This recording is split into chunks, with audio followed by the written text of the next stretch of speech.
Sean O'Malley reacts to his now official rematch with Merab at UFC 316. Their first fight was a one-sided affair, with Merab dominating from start to finish. However, Sean did have one moment that gave his fans a glimmer of hope when he landed a brutal teep kick to the body that visibly hurt the champ. Now, with the rematch set, O'Malley is confident things will be different. Speaking on his previously undisclosed injury, he emphasized just how much it impacted his performance, claiming he'll be 70% better this time around. With a fully healed body and another shot at redemption, Suga is ready to prove that the first fight doesn't tell the whole story. While this may not be the most favorable stylistic matchup for O'Malley, Suga has proven he can knock out grapplers in the past. However, Merab is a different beast entirely, and the betting lines will reflect that accordingly. O'Malley has the chance to not only redeem himself from his first clash with the champ, but also to prove just how much he's evolved during his long hiatus. Improvements he claims are significant.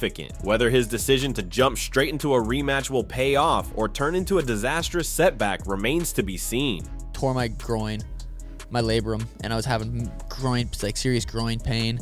It was just it wasn't ideal. I was able to train, was able to tough through it, but obviously it's not ideal going to a fight, especially against a fucking murderer. Well, not necessarily a murderer, but a stud like Merab, an absolute just machine. His nickname is the Machine for a reason. Thinking about how good I feel right now, I was like, oh, I don't want to jinx it. But dude, if I can just keep this pace up, how we've been able to train these last few weeks, all the way up into the fight, I'm going to be 70% better than I was in that first fight. I was very happy with how I was able to perform considering how I felt. It wasn't ideal, the outcome, I didn't win, but I also think I wasn't supposed to win. This rematch was supposed to happen. It's gonna make this win that much more crazy. I'll forever be grateful for Merab in that sense, that he beat me, made me become a better, not just fighter, better person, better human.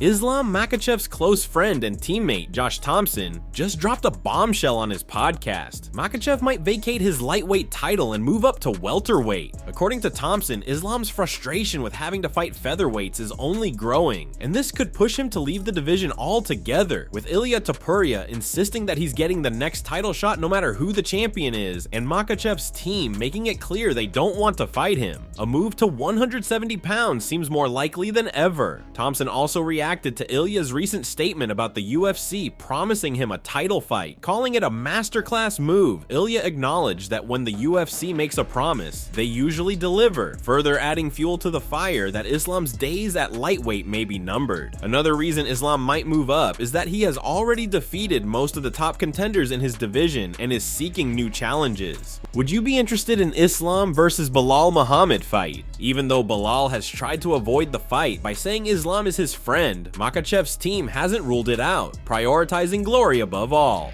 First, I want to say it's a masterclass in what Ilya did here. Yes, fantastic. If you haven't figured this out or noticed, they've always kept their promises. They've always kept their promises or promise. I mean, that's put the ball in the UFC's court, going, hey, you guys have made it public, and you guys have always kept your promise, and that's painting them into a corner, saying, shit, we need to deliver.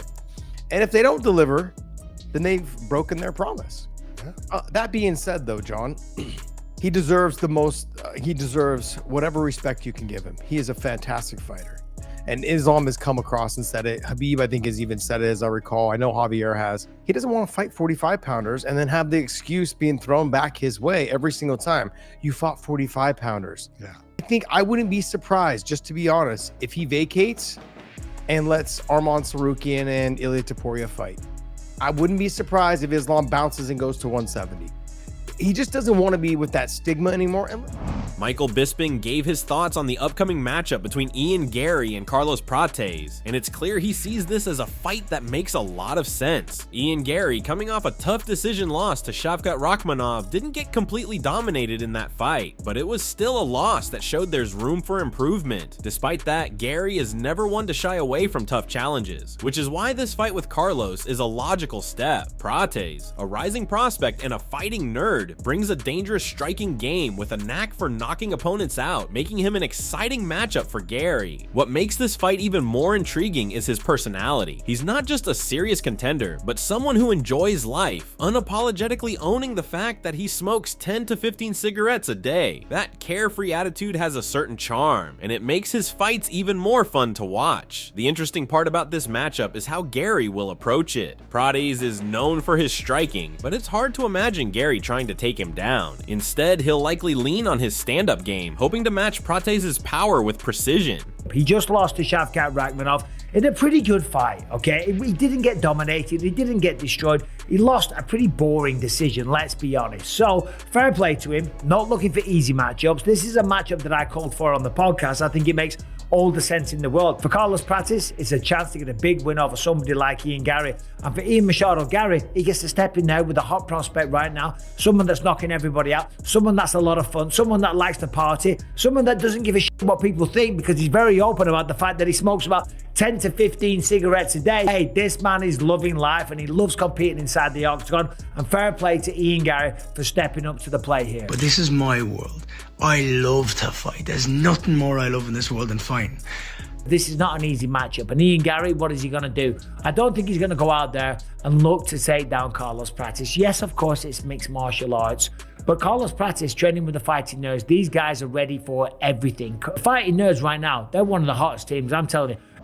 Dana White is set to revolutionize the sport with a new AI-powered fighter ranking system, set to debut later this year as part of a game-changing partnership between the UFC and Meta. Dana White recently announced that Meta, Mark Zuckerberg's tech giant, will be the official fan technology partner of the UFC in a multi-year deal. This collaboration aims to transform the way fans experience the sport and provide unprecedented transparency in UFC matchmaking. The AI-driven ranking system will provide objective metrics for fighter positioning, potentially impacting matchmaking, fighter pay negotiations, and title opportunities. Fighters who feel overlooked despite strong performances could finally receive the recognition they deserve based on data rather than subjective opinions. The system will also give fans a clearer understanding of the UFC's decision-making process, offering clear reasons for why certain fighters earn title shots over others. In addition, the UFC plans to use Meta's AI-powered glasses to capture exclusive content, bringing fans closer to the action than ever before. Dana White promised that the next few years would be a game changer for UFC fans, with this partnership opening up new possibilities for the sport. Whether this technological partnership will actually enhance the fan experience remains to be seen. But one thing is certain, Dana White's vision of a ranking system free from human bias is finally stepping out of fantasy and into reality. What's up, everybody? UFC and Meta just signed a massive long-term partnership. Meta will now become UFC's first ever official fan technology partner. This is great news for UFC fans. Why? Because this means that Meta will use all of their badass apps and technology like Instagram, Facebook, Threads, WhatsApp, and Meta AI to create amazing content and experiences for UFC fans. We've already started to work with Meta to create a new fighter ranking system that will debut later this year, thank God. We'll also be using Meta's AI-powered glasses to capture UFC content, and we're going to do things with Meta that will blow UFC fans away. The next few years will be an absolute game changer for fans of this sport. Stay tuned, everybody. That's it from MMA Psycho. Thanks for watching. Don't forget to leave a like and subscribe for daily MMA news.